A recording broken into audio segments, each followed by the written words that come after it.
अब ये फंक्शन होते अब ये जैसे हमारे पूरा पूजा होने के बाद फिर ये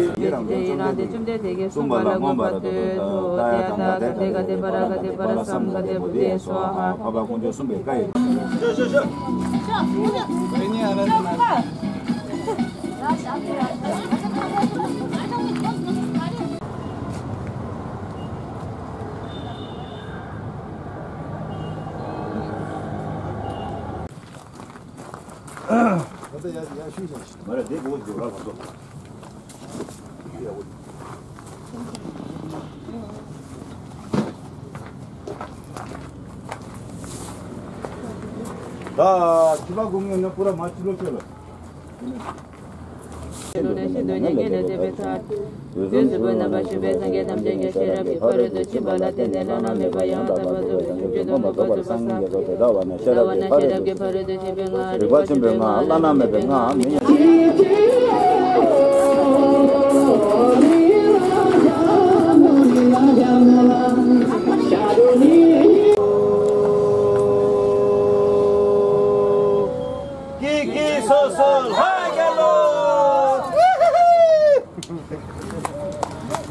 다음에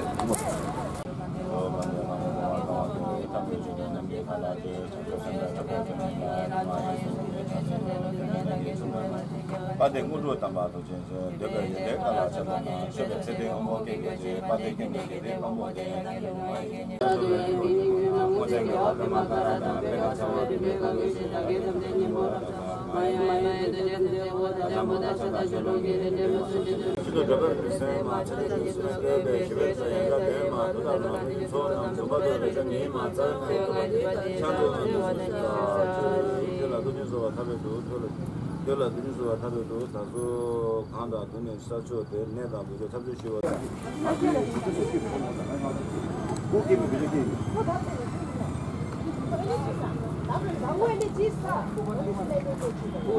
나 베자스 키에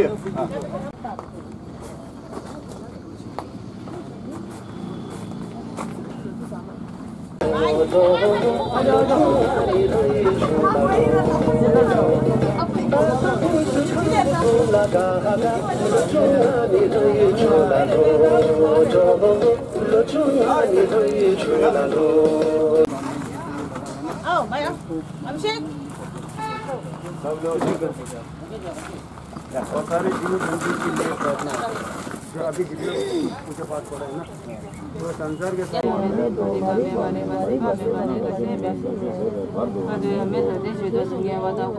오늘 싹 돼서 나고 진짜 여한 된 거래서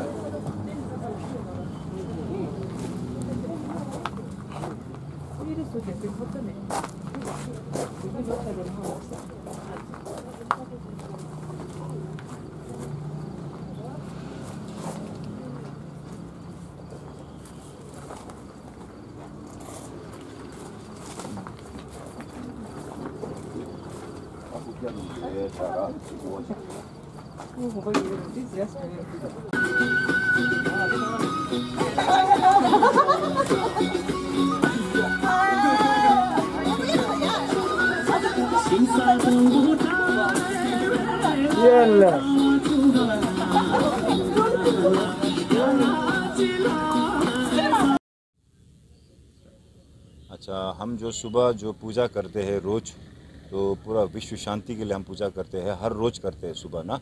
और जब हम बाउल में पानी रखता है साथ, तो उसका जो हम साथ को लकी इसलिए मानता है कि जब भगवान बुद्ध जब पैदा हो के कदम चले थे और उसमें से जब जहाँ कदम रखा उन्होंने, तो उनके वहाँ से कमल का फूल निकला था साथ। तो उसको हम साथ इसलिए मतलब बाउल में साथ इसलिए रखते हैं कि उसको हम शुभ मानते हैं। और जो भी हमारा पूजा का मतलब ये है कि हम अपने खुद के लिए नहीं करते, पूरे विश्व के लिए करते हैं। पूरा विश्व शांति के लिए जब पूजा करेगा तो उस विश्व के लिए अंदर तो हम भी खुद ही आ जाते हैं। तो सभी मतलब जीव जंतु, कोई प्राणी, कोई भी हो, उनके लिए शांति मतलब शांति के लिए हम पूजा करते हैं। और जो हम यहाँ पे अंदर जो लगा रखा है कुछ फल फ्रूट वगैरह, वो भी सब मतलब ये है कि मतलब पूजा के तौर पर रखते हैं। और जब इसको हम सुबह लगाते हैं फिर शाम को हम मतलब ये रख के प्रसाद के तौर पे हम लोग आपस में यहाँ पे बांट लेता है। तो हमारा कहने का मतलब ये है कि जो हम पूजा करते हैं पूरा विश्व शांति के लिए पूजा करते हैं। और हम जब हमारा अभी जो दिया जलता है, दिया जो जलाता है हम, वो ऐसे है कि जो जीव जंतु हो या कोई गुजर गया हो, मतलब गुजरने के बाद उसको एक अंधेरे में चला जाता है, तो उसको मतलब राह दिखाने के लिए जो हमारे इसमें मानता है कि एक दिया हमारा 24 घंटा जला के रखता है, 24 आवर्स। तो उसको मतलब शांति के लिए, कि उसका आत्मा की शांति के लिए जब कहीं भी जगह उसको उजाला का हिसाब से हम अपने यहाँ दिया जलाता है जी। सभी ने ये सब स्टार्टिंग किया था। और पर्वत चढ़ना, जो माउंट एवरेस्ट में चढ़ना हो या सचिन ग्लेशियर में चढ़ना हो, ये सारे में बहुत ही मतलब गौरवता दिखाया है भारत के लिए। और इसके बाद जो हमारे हिंदुस्तान में जो बांग्लादेश लड़ाई हुआ, तब भी हमारे लोगों ने बहुत अच्छे से हिस्सा लिया था, वहाँ से जीत हासिल किया था। उसके बाद जो हमारे पिताजी वो लोग रिटायरमेंट के बाद उनको पेंशन का कोई सुविधा नहीं था उस टाइम, तो एकदम लमसम के साथ बाहर आया। और उसके बाद उनको अचानक क्या करना है क्या नहीं करना है कुछ समझ में नहीं आया, तो हमारे पिताजी और दादाजी वो लोगों ने ये व्यवसाय शुरू किया स्वेटर बिजनेस का। तो ये धीरे धीरे पूरा इंडिया के अंदर फैल गया था हमारे लोगों ने कि ये व्यवसाय अच्छा है। तो हम लोग खुद, हमारे मम्मी जो घर में बैठते वो स्वेटर बुनता था, हाथ से बुन के हैंड ग्लोव्स वगैरह स्वेटर वगैरह बना के फिर हम गांव जाके ऐसे बैग में लेके घूमता। जैसे अभी इधर फेरे होते हैं गांव में, बाज़ार करते, वैसे हमारे मम्मी पापा ने किया। और आगे जाके धीरे धीरे अभी सुविधा अच्छा होता गया। फिर हम अभी इधर, हमारा माँ बाप बुल्ढाना में आके 35 साल हो गया, और मेरा खुद का इधर एक्सपीरियंस 22 ईयर्स हो गया इधर। और ये कभी बुल्ढाना में आके ये महसूस नहीं होता कि हम कभी तिब्बत से आते हैं या कभी बाहर से आते हैं। हमको यहाँ एकदम अपनापन, सब हमको अपना जैसे मानते हैं, अपने भाई की तरह, कोई हमको बेटा की तरह, कोई हमको दोस्त की तरह। इधर हमको एकदम ऐसा कुछ महसूस नहीं होता कि हम बाहर के हैं। तो इसीलिए बुल्ढाना के अंदर जैसे जितने भी लोग यहाँ रहते हैं, हमारा रेगुलर कस्टमर जो आते हैं, जैसे कोई ऐसा बाहर से कोई टूरिस्ट नहीं आते इधर, और जो भी खरीदी करने वाले सब अपने घर के जैसे आदमी हैं। कभी उनके साथ हमारा खाना पीना रहते, कभी बैठना रहते, कभी बातचीत होते, कभी चाय पीते। तो ऐसा कुछ हम सबको अभी तक बुल्ढाना में 32 साल में कुछ तकलीफ़ नहीं हुआ है। अभी तक किसी ने कुछ ऐसा तकलीफ़ देना या हमने भी कुछ तकलीफ़ दिया नहीं, हमको भी तकलीफ़ मिला नहीं। इतना अच्छे से हम लोग यहाँ रहा है, क्योंकि हमको गुरुजी यही सिखाते हैं कि सबसे मिल के रहो और अच्छे बात करो, सबसे मतलब अच्छे से रहो। और उसी हिसाब से जैसे देश वैसा बेस बोलते हैं, हम वैसे हमने सीखा है इधर। और इतना साल आगे हमने थोड़ा बहुत मराठी भी पूरा हमने समझ लिया है। जितना मराठी भाषा बोलते हमको सब समझ में आते हैं, सिर्फ बोलने में थोड़ा सा दिक्कत है। और एक्चुअल में हम लोगों को यहाँ सब, पहले जब हमारे पिताजी के टाइम में नेपाली करके लोग मानते हैं, मतलब जानते हैं। उसके बाद कुछ लोग हमको चीनी भी बोलते हैं। तो नेपाली बोलने से हमको ज़्यादा दुख नहीं होते, चीनी बोलने से हम ओके। अच्छा, पहला तो सभी बुल्ढाना वासियों को नमस्कार। और हमारा यहाँ टिबेटन स्वेटर सेलर के हिसाब से सभी मतलब बुल्ढाना वासियों को नमस्कार। और आज हम जो यहाँ 10 दिसंबर मना रहा है, अभी सभी मतलब बुल्ढाना वासियों के लिए, अभी आपको पता तो होगा कि 10 दिसंबर क्यों मनाता है। तो आज हम 10 दिसंबर इसलिए मनाता है, जो हमारा परम पूज्य दलाई लामा जी को 1989 में नोबेल पुरस्कार मिला था। तो आज के दिन तक हमारा जो 32वां मतलब साल हो रहा है, तो इसलिए हम आज मतलब थोड़ा सा ये कर रहे हैं। पहले तो हमारा यहाँ पे विश्व शांति के लिए पूजा होते है सुबह, जो उसके बाद हम यहाँ पे जितने भी मतलब यहाँ पे हमारा आदमी है वो सब के साथ हम यहाँ पे थोड़ा सा सेलिब्रेट करते हैं। और हमारा ट्रेडिशनल ड्रेस के साथ यहाँ पे यानी तो शिंदा हालो सुन के जय मिलता के पे खुश है। सबसे पहले सबको नमन करता हूँ, नमस्कार करता हूँ। आज मैं आप सबको अभी BCCN के माध्यम से पूरा बुल्ढाना वासियों को हमारा थोड़ा कल्चर और ट्रेडिशनल के बारे में थोड़ा सा बताना चाहता हूँ। और जो 10 दिसंबर दिसंबर को दलाई लामा जी को विश्व शांति पुरस्कार मिलने का दिन है।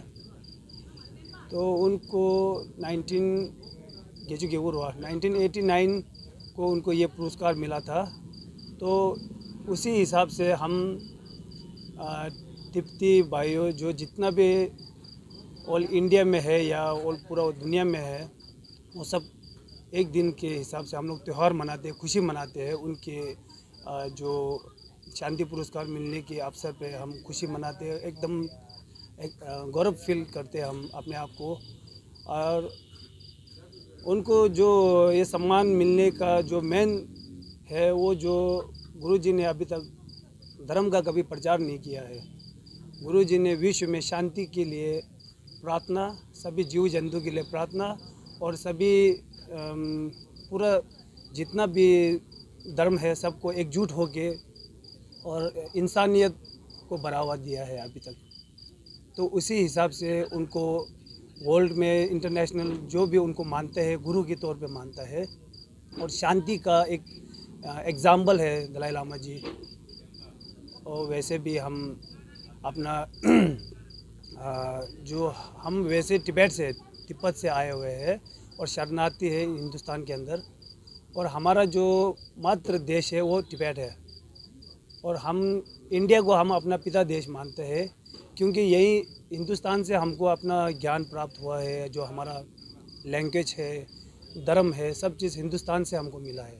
तो इसलिए हम एकदम आभारी है। हम सब तिब्बती भाइयों और बहनों सब हिंदुस्तान के आभारी है।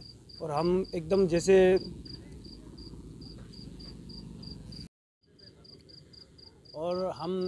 हमारे जितने तिब्बती भाइयों बहनों हैं, हम सब हिंदुस्तान में, हमारे पिताजी वो लोग सब दलाई लामा जी के साथ 1959 में इंडिया के अंदर आया था, क्योंकि हमारे देश को चाइना ने कब्ज़ा किया था उस टाइम। हमारे देश में सिर्फ पूजा पाठ ही ज़्यादा होता है, शांति के अवसर पे पूजा ज़्यादा होता है। और उसी हिसाब से चाइना ने हमारे देश में अचानक आके कब्ज़ा किया है हथियार के साथ। हमारे देश में कोई हथियार यूज़ नहीं होते, सभी जीव जंतु के लिए खाना बांटना, पूजा पाठ होना, एकदम प्यार मोहब्बत से रहते हैं हम लोग। तो उसके बीच में चाइना ने हमारे देश के अंदर कब्ज़ा किया, तो गुरुजी को देश छोड़ के हिंदुस्तान में आना पड़ा। तो उनके साथ हमारे पिताजी और हमारे माए सब उनके साथ हिंदुस्तान में जितना आया। और वो आने के ज़रिए जो है वो इंडिया के तवांग ज़रिए से आया, आसाम साइड से आया, कोई सिक्किम से आया, ऐसा करके हिंदुस्तान के अंदर हमको रिफ्यूजी मतलब शरणार्थ दिया था। भारत ने हमको अपनाया था। तब से लेके उसके बाद फिर हमारे माँ बाप ने आते टाइम कुछ भी लेके नहीं आया था। तो उन्होंने रोड का काम पूरा किया, कुल्लू मनाली का पूरा रोड, लेह लद्दाख का रोड सब मेहनत करके बनाया। जबकि उस टाइम हमारे को कुछ भी सुविधा नहीं था, कुछ 1 रुपया लेके नहीं आया था देश से। सिक्किम साइड का जितना भी ऑफ रोड है, अभी जितना बॉर्डर की तरफ जाते हैं, वो सारे रोड हमारे माता पिता ने, बुजुर्ग लोगों ने बना हुआ है। और उसके बाद धीरे धीरे हिंदुस्तान में इंडियन गवर्नमेंट ने हमको इंडियन आर्मी में लेना शुरू किया, हमारे पिताजी वो लोगों को। तो तब से स्पेशल फ्रंटल फोर्स करके एक army para regiment special frontal force करके एक रेजिमेंट बनाया, जिसमें टिबेटन जितने हमारे तिब्बती भाइयों और बहनों दोनों, मेल फीमेल दोनों को लिया गया था पैरा रेजिमेंट में। तो तब से लेके और उसके बाद हमारा जो भाइयों बहन है उनको two para regiment special frontal force इसलिए बोलते हैं कि उनको एकदम ठंडी की सहन शक्ति ज़्यादा है, क्योंकि हम तिब्बत में रहने वाला है, वर्ल्ड के सबसे टॉप में, जहाँ 12 महीना बर्फ़ रहते हैं, ठंडी में रहते हैं, और ठंडी सहने का शक्ति है हमारे अंदर। और एक उसमें कैसा है, जैसे सचिन ग्लेशियर हो या बॉर्डर में जहाँ पर भी हो, हमारे लोगों को ज़्यादा रखा जाता है, क्योंकि ठंडी की महसूस नहीं होते। और उसके बाद जो हमारा फीमेल आर्मी में भी लिया गया था, लेडीज़ को भी, उन्होंने भी फर्स्ट लेडी पैरा जंपर जो हेलीकॉप्टर से जंप करते हैं, लेडीज़ ने बहुत डेयरिंग करके हमारे जेंट्स और लेडीज़ सभी ने ये सब स्टार्टिंग किया था। और पर्वत चढ़ना, जो माउंट एवरेस्ट में चढ़ना हो या सचिन ग्लेशियर में चढ़ना हो, ये सारे में बहुत ही मतलब